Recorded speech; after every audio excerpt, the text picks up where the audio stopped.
I am sitting down today, and that is because I want to have a serious conversation with you. That's just what we do in this mad thing known as life. It's like when you have bad news for someone, you don't ring them up and say, are you standing up? You ring them up and you say, are you sitting down? Because you want them to be prepared, and I want you to be prepared for this, because we are about to go in a crazy, crazy direction. But for now, I will wear a hat that sometimes I wear and sometimes I don't wear, but I know a lot of you do, and that is to look at one Vincent Kennedy McMahon and say, maybe the creative world of professional wrestling has passed him by, and we need to start looking for somebody new. It's up to you to decide which side of the fence you fall on and go from there, but that's what the comments are for. I will have a look later and see how that argument is going. The idea that those that do believe this did gather more steam recently, however, when WWE took a character that had all the momentum and all the potential in the world and had them lose to someone whose future is limited. And of course, I am talking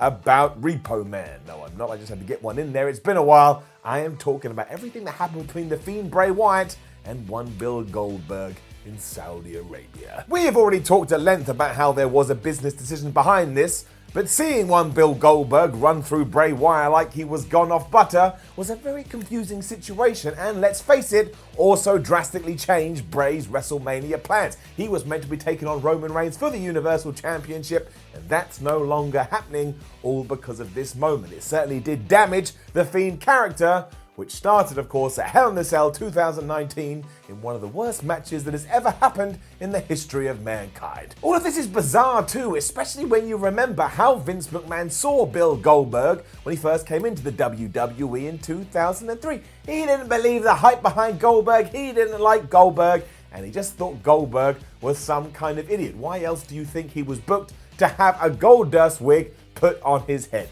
Hands up if you're a Goldberg fan. When he joined World Wrestling Entertainment, you said to yourself, oh boy howdy, I hope they put some fake hair on his bald scalp. Nobody said that because nobody wanted it. You just wanted it to be the same old ass-kicking machine that he was before. But we weren't given that because WWE had to give Goldberg some character. His character is that he's nuts. So this, of course, brings us to the question, who should be in the hot seat once the chairman of the board does decide to give it up?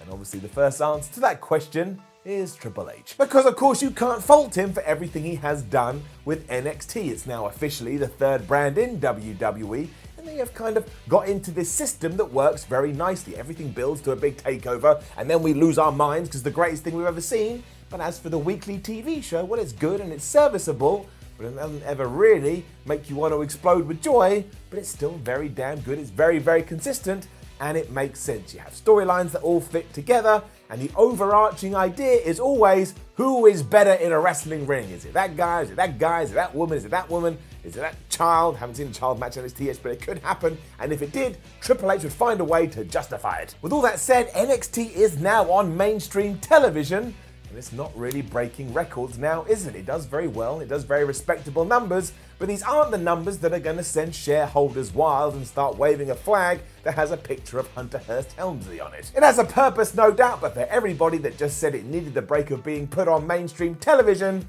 well, now you have a little bit of a dent in your debate. And as you can probably figure out, we are going to look at all sides of the argument here. I am playing devil's advocate like a mother. Which of course then brings us to a third name that may take up the Vince McMahon mantle, and that is Paul Heyman. An odd name to potentially throw into the mix. He has been given a tremendous amount of power in 2020, and although he still has to answer upwards, who would have predicted old Mr. Heyman would have been in this position even a year ago? And let's face it, without him, who knows what kind of a state Raw would be in right now. I mean, he has an eye for talent. You can see people that are probably going to do well on any kind of television show, and he's managed to keep the aura around Brock Lesnar relevant for around about 10 years. 10 years! He's also taken those 3 hours on Monday night and made them far more palatable than they were beforehand. Because of all that, you gotta give him a round of applause. On the flip side, and I told you we were gonna do this, throughout that decade of Lesnar's dominance, this magic hasn't really passed to anybody else. Like back in 2019, the idea was to do that with Seth Rollins,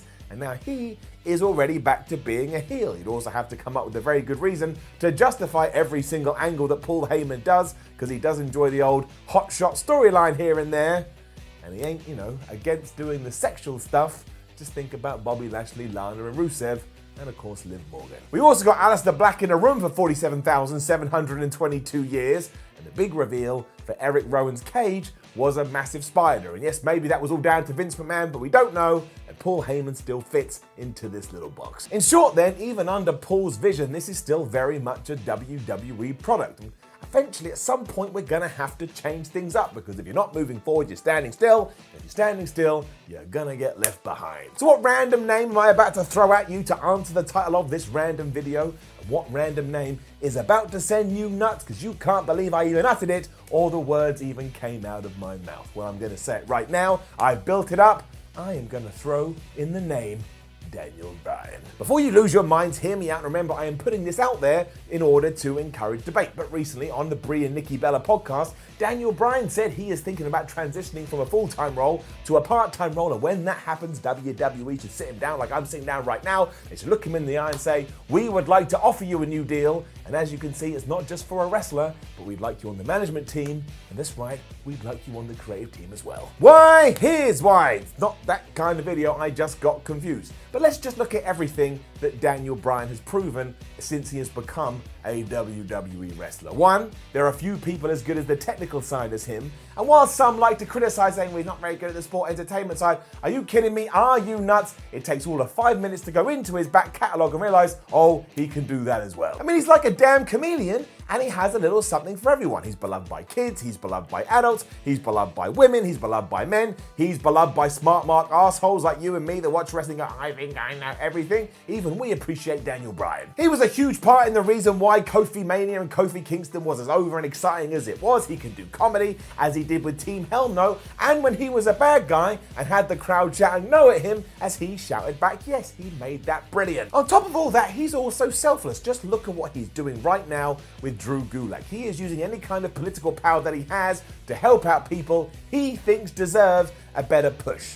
And that is the kind of person I know I want, pulling all the strings and just being in control. Also, just to top this off, let's do a little bit of a quiz, a little bit of trivia. Who was able to get the best match out of The Fiend, even with all the bells and whistles? That's right, the answer is Daniel Bryan. Before all of this though, he loved and for most of his life has lived professional wrestling. It's why he was so willing to walk away from WWE if they weren't going to clear him from an in-ring return, and he is so just aware of his own shortcomings and other people's positives that recently he even came out, well not recently, it was a while ago now, said yeah, I know I'm pretty good at technical wrestling, but I tell you who's better, Zack Sabre Jr. He just said that in an interview, just threw it out there. You want more? Do you want more? I will give it to you. Go back and look at Talking Smack. Him and Renee Young had the kind of chemistry we haven't seen since Bobby Heenan and Gorilla Monsoon, and it was just another string to his bow, which makes me question, when it comes to professional wrestling, what can't Mr. Bryan do? And don't get me wrong, I know this is complete fantasy booking, hence why I sat down so I don't seem utterly crazy. And really,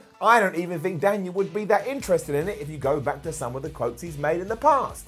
But don't stop me dreaming, don't stop me believing, that wouldn't be very nice. It also doesn't mean that we can't look at the man and go, huh, he has all the tools to sit in this position of power and probably do a pretty good job.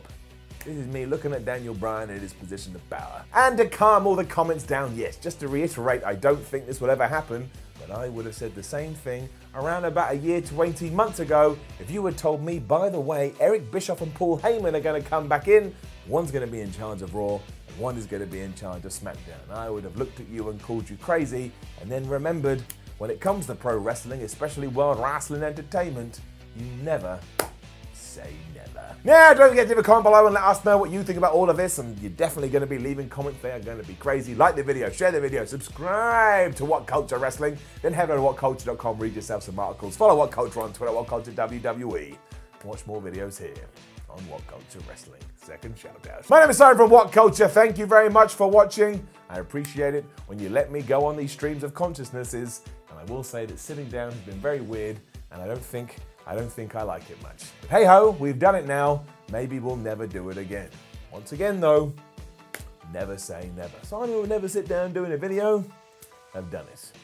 not really that big of a deal. Hi guys, I'm Adam Wilborn from What Culture, and if you're a fan of what you've just seen, then make sure you subscribe to What Culture Wrestling on either iTunes, Spotify, or wherever you get your podcasts for daily wrestling podcasts, where we not only review Monday Night Raw and SmackDown Live, we also discuss the events before and after of pay-per-views. We have roundtable discussions discussing burning wrestling issues, interviews, and a roundup of the week, complete with a bloody good quiz, of course, on wrestle culture. Thanks for watching. I've been Adam from What Culture, and I'll see you soon.